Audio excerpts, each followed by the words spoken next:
আসসালামু আলাইকুম। Chef secret রেসিপির পক্ষ থেকে আমি দিহান আছি আপনাদের সাথে। আজকে আমি আপনাদেরকে ঘরে বসে কিভাবে নুডলস দিয়ে আপনারা পিৎজা তৈরি করতে পারবেন এমন একটি রেসিপি দেখাবো। সেটার জন্য আমি এখানে ম্যাগি নুডলস নিয়েছি। এখানে রাখা আছে আমার বাসায় তৈরি পনিরের কিছু অংশ স্লাইস করা এবং গ্রেট করা। আমি পেঁয়াজ নিয়েছি যেটা কিনা কুচি করা আছে। আমি কিউব করা পেঁয়াজ এজন্যই নিইনি কেননা বাচ্চারা হচ্ছে কিউব করা পেঁয়াজটা খুব একটা পছন্দ করে না।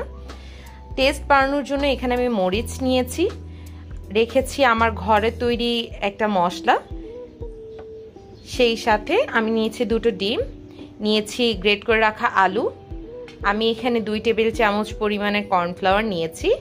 আমি এটার মধ্যে যে সসটা ব্যবহার করব সেটা হচ্ছে আমি প্রাণের সস ব্যবহার করছি। আমি ইচ্ছা করেই এখানে হচ্ছে আলাদা পিৎজা সসটা ব্যবহার করছি না। তো চলুন আমরা রান্নাটা শুরু করে দিই। আমার নুডলস সিদ্ধ করা হয়ে গেছে। এখন আমি আমার এই সিদ্ধ করা নুডলসের মধ্যে একটি একটি করে আমার সবগুলো উপকরণ আমি দিয়ে দিব। প্রথমে আমার এখানে আলাদা করে রাখা যে মশলাটা আছে আমি এটা দিয়ে দিব।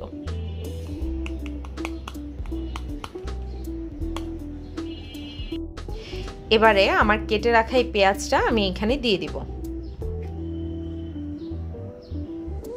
অর্ধেকের মতো পেঁয়াজটা আমি এখানে ব্যবহার করব, বাকিটা পরে কাজে লাগবে। আমি কিছুটা কাঁচামরিচও দিয়ে দেব।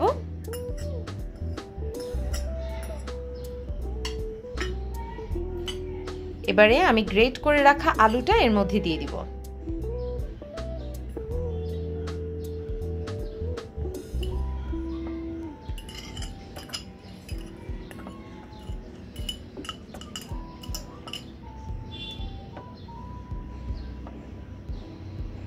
এবারে আমি এর মধ্যে ডিমগুলো ফাটিয়ে দিব।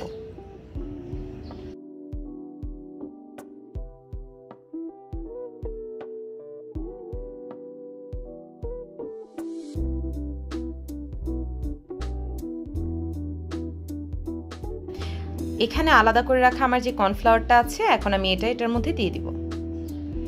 কর্নফ্লাওয়ারটা একটা থিক কনসিস্টেন্সি ক্রিয়েট করবে, সেই সাথে আমাদের নুডলস এবং অন্যান্য ইনগ্রিডিয়েন্টসগুলোকে একসাথে রাখার জন্য একটা ভালো কাজ করবে। আমি সবগুলোকে এখন মিশিয়ে নিব।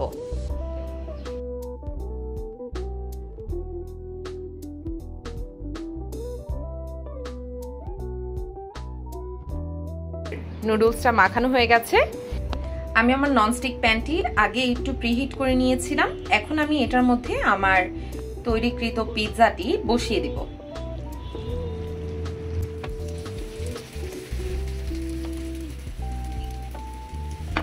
আমি এটাকে হাত দিয়ে বসাচ্ছি এই কারণেই যাতে আমার এটা ইভেন হয়, চারপাশে একই রকম পুরুত্ব থাকে।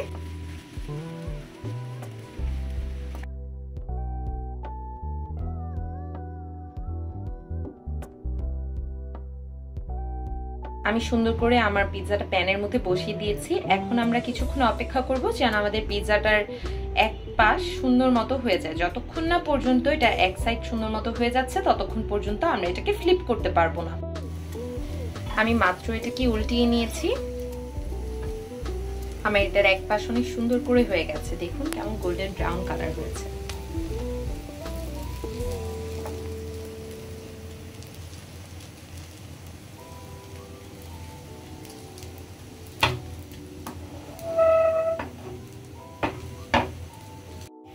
চুলায় রাখা অবস্থাতেই আমি এটার উপরে এখন আমার কেটে রাখা চিজগুলো দিয়ে দিব।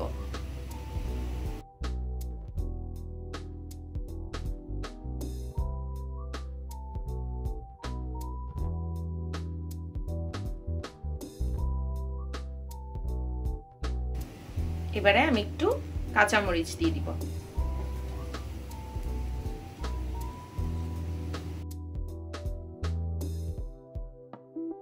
পেঁয়াজ দিয়ে দিব।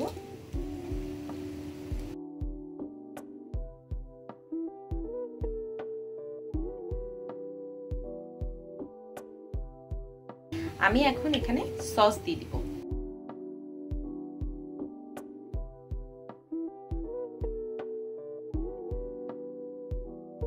এখন আমি এটার উপরে গ্রেট করে রাখা এই পনিরটা দিয়ে দিব।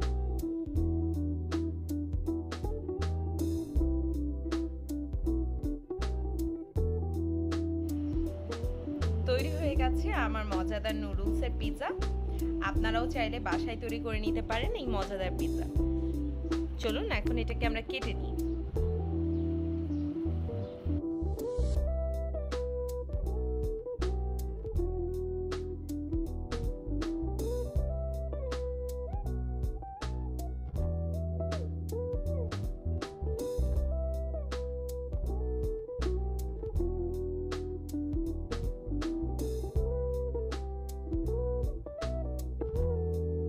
এতক্ষণ আমাদের সাথে থাকার জন্য আপনাদের সকলকে ধন্যবাদ। আল্লাহ হাফেজ, দেখা হচ্ছে পরবর্তী ভিডিওতে।